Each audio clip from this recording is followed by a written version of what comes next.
I sense in relationships that when we come into it, instead of saying I had unreasonable expectations, we make him or her wrong.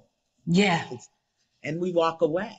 Yeah, we walk away. And Lord knows, listen, they were. You've been packed a couple of times.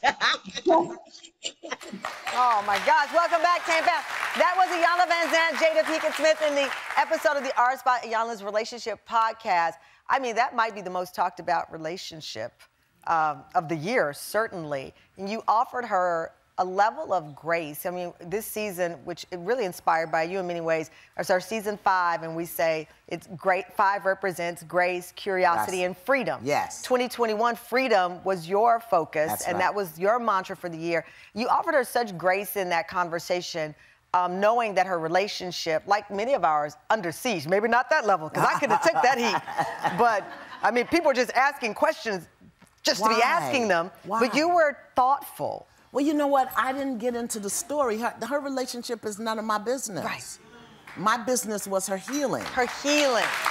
And we get into the story with our opinions, not realizing that's how we tear each other down. Yeah, that's the point, right? I'm gonna look at you and okay, what did she, okay, I'm not gonna do that. I was looking at the healing. Her story, her marriage, her whatever, you know, that's her business. Right. We got to learn how to mind our business. Mind your business.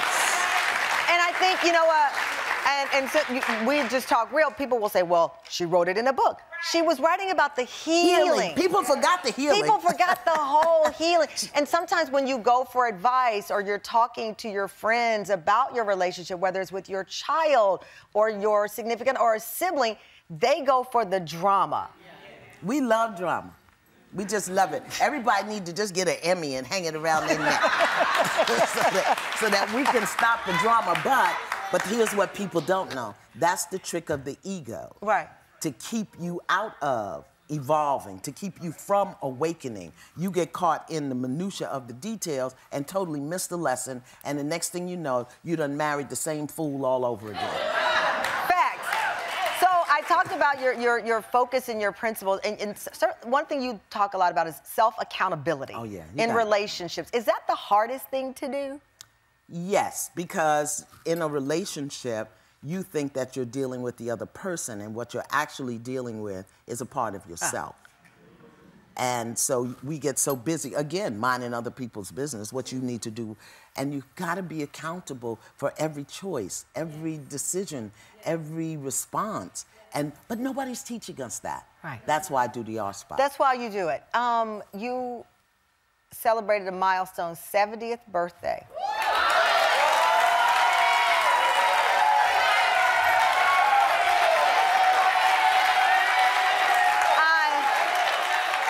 I paused because, I mean, first of all, September 13th, Virgo babies here. That's right. 13th and the 16th. I paused because 70 ain't supposed to look like this. Yes, it is. That's what they tell you, and then it looks good. When you mind your business. When you mind your business. Listen, I can't be in drama with you. Look at okay. I can't be in your drama. I gotta be worried about keeping my underwire straight. The queen of hard truth. You said, I'm thankful for my life journey. Yes. I give you for being a part of my journey. I give thanks to you for being a part of my journey. So when you were 20, what did you think 70 was gonna look like? I didn't think that far ahead because I was stuck in the drama. Right. I was addicted to the struggle. I, dressed up for the suffering. Yeah. I woke up when I was about 24. Right. 24 years old in the midst of a violent relationship, a violent marriage. I woke up. That you've talked about. Yeah. And so at 20, I was, addicted to the struggle, moving moment to moment, day by day. I had no vision. And, yeah. Because, I mean, this is aspirational. Right? I mean... The future, this is a glimpse at your future.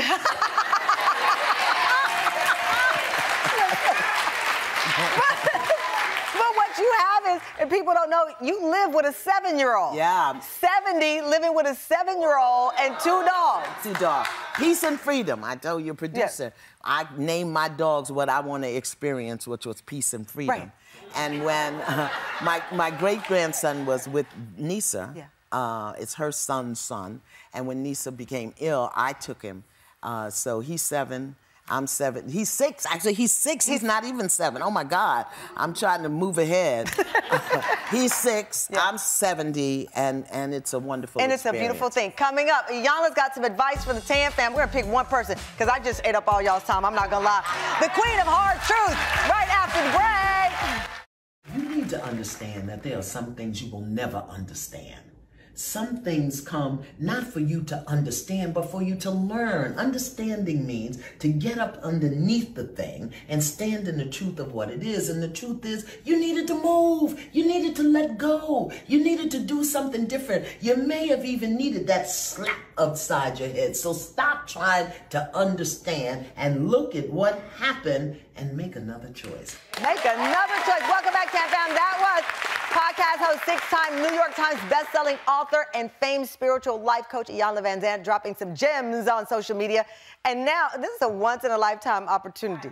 You get some advice from Iyanla Vanzant. You're going to tell, for generations, your family will be telling this story. So make it a good, what's your name? Arlene. Arlene, where are you from? Mount Vernon. Mount Vernon, money under Mount Vernon. Okay, what's your question? First and foremost, my condolences.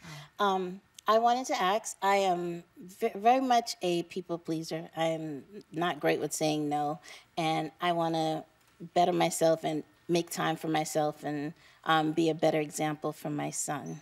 Oh, that's a very... So what's the question? How can I put myself forward ahead of everybody else and stop being so much of a people pleaser to others and strengthen myself? Let me ask you a question. Yes. So how can you put yourself forward ahead of everybody else in your life? How can you do that? Don't ask me that. She's so shocked. Because you know the answer. But I'm so bad at it. I honestly, I put others ahead of me before. And what's the payoff for that? Because we don't do anything without a payoff. For me, it's, being a help to others. What? For me, it's being a help to others. I like to be a helper. And while you're helping others, you're reinforcing the belief that you're not worthy and you're not good enough.